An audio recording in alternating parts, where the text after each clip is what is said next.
Hi, my name is Jorge Garita, and today I'm going to talk about the place where I live.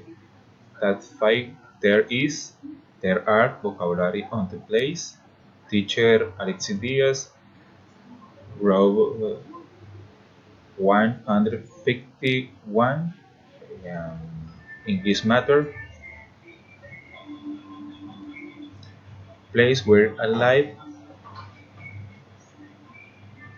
in Condominio El Lago, and to the vein in going to show my apartment in which live my son Christopher, and also there is a dog Shira. Is located on a existing floor inside it. There, uh, there are two bedrooms. There is a single bathroom, a kitchen, living room, the dining room.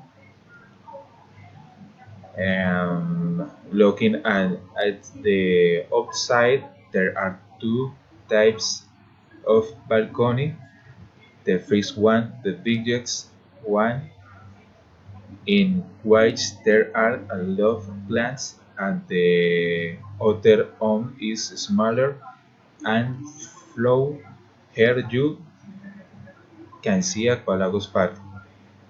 Here there are a lot of apartments, parking space, and also there is a pool and gym, and living and residence flats in Florida Blanca. Thanks.